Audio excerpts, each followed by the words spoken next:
ดียินดีต้อนรับทุกคนเข้าสู่ซ่องสุกพี่พีเค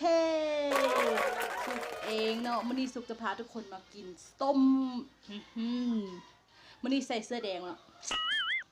นี่ส้มหมักพดเคยเห็นบ่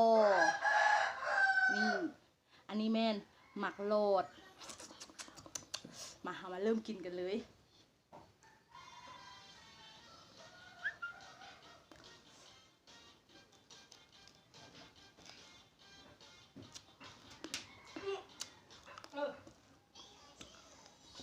แซ่บมันก็จะมีรสชาติส้มหมักไม้ป่าเนาะเวลาเราไปเอาฟืนบอกไปป่าไปตัดไม้สิจึงเห็น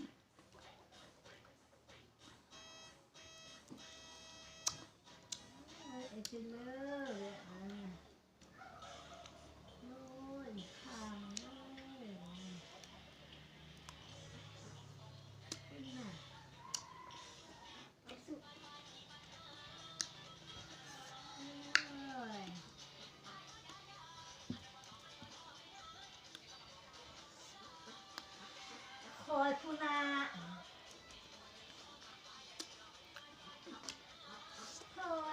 แซ่บหมักพดยั่วๆจ้า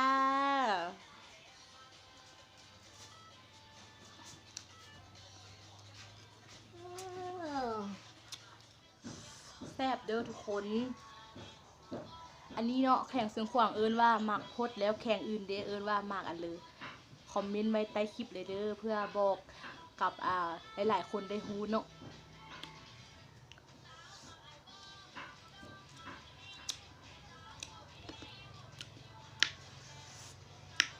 แซ่บเบอร์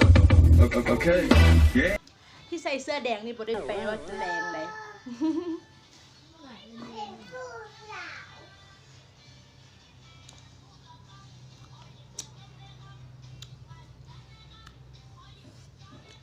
อันนี้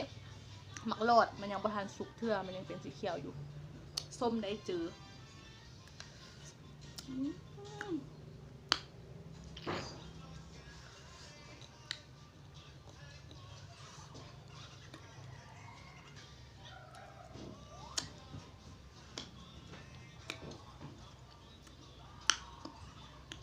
แซ่บแบบหลายคือที่พี่สุกเนาะเดี๋ยวสุกจะเล่าให้ฟังเริ่มที่ว่าพี่สุกจะตัดสินใจเฮ็ดวิดีโอลง YouTube คือพี่สุกมีความฮักมักในการเว้าการวาดหรือว่าการแสดงออกซะแหละแต่ก็มีปัญหาหลายๆอย่างเข้ามาที่ว่าเฮ็ดให้เราท้อถอยแต่ว่าพี่สุกก็บ่ท้อถอยเนาะเพราะว่าคำดูถูกหรือว่าคำหยาบๆที่ว่าคนอื่นเว้าให้นั่นน่ะเขาก็บ่ต้องไปเก็บไปคิดว่า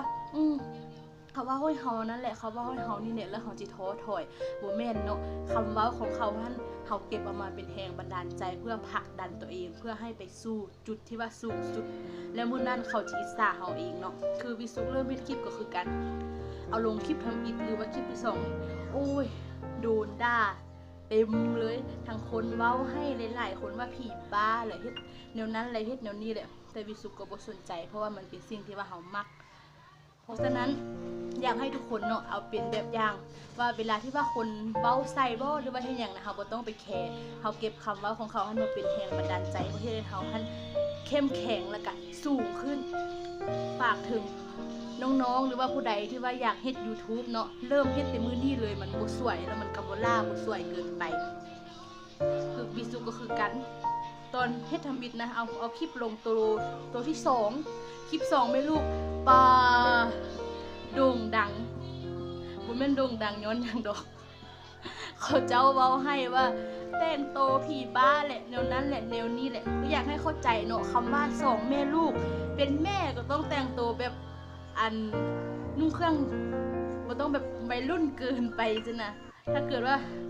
แบบแต่งตัววัยรุ่นเกินไปแล้วมันก็จะเกินหน้าเกินตาลูกสินะแล้วก็หลายคนก็ว่าให้มีสุกว่าเอ้ยคือแต่งตัวเฮ้อแท้เฮ็ดแนวนั้นแหละเฮ็ดแนวนี้แหละแต่วิสุกะบ่เป็นเลยวิสุกะเก็บเอาคำเว้าของพวกเขามันมาปรับปรุงแล้วก็เปลี่ยนแปลงตัวเองเนาะถึงว่าเฮาสิเฮ้อก็ย่าแต่เฮาก็เป็นคนเหมือนกัน เฮาก็ครบ32คือกันเนาะถึงว่าเฮาจิเฮ้อตุ้ยบ่เตี้ยบ่ก็อย่าเขาให้เขาเว้าไปเนาะส่วนเฮาเฮ็ดในมื้อนี้ให้ดีที่สุดแล้วมื้อหน้ามันจะดีเองมากินส้มต่อโอ้ยบ่หลายแล้วซีเรียส นี่จ้าหมักพดยั่วๆเด้อหมักไม้แข่งเสียงขวัญเด้อแซ่บแซ่บปากลิ้นพันกันแล้วบัดนี้นะหมักไม้แข่งเสียงขวัญเด้อแซ่บแซ่บ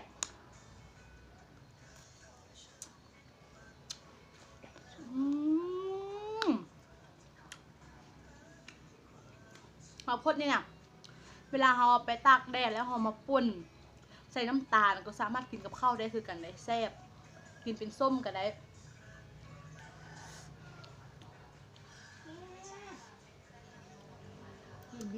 ยั่วๆจ้า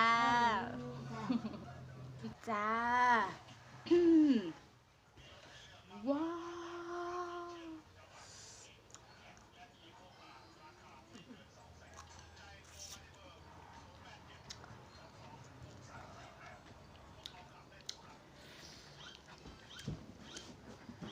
แซ่บเวอร์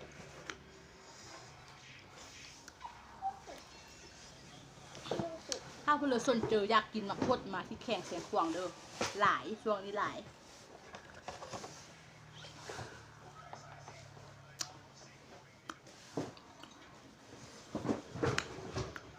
แต่ก็อยากให้เข้าใจนำกันเนาะว่าเวลาที่เขาเฮ็ดคลิปมันนะเขาก็เฮ็ดเพื่อแบบเมื่อใดวะเพื่อความบันเทิงเพื่อความสร้างสรรค์เนาะอยากให้ทุกคนมีเสียงหัวมีแฮวฮอยยิ้มว่าง่ายๆสิซะถ้าเกิดว่าวิสุกไปเฮ็ดแบบแต่งตัวงามๆแล้วเฮ็ดแบบเรียบร้อยสินะมันก็บ่เป็นคลิปตลกเนาะเพราะว่าวิสุกเฮ็ดให้แม่นแบบเกี่ยวกับคลิปตลกแล้วก็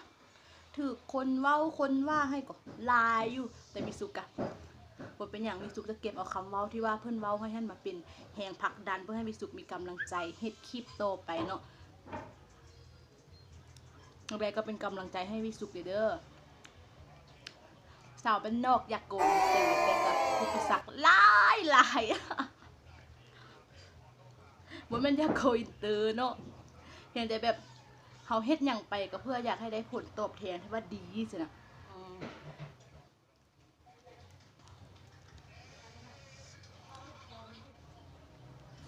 มักหลอดจ้ากินบะหมี่จากเทื่อมันส้ม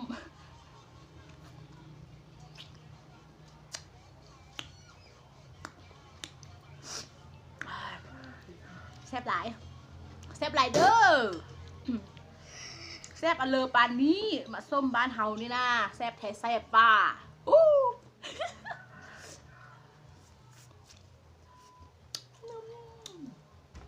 ได้แซ่บ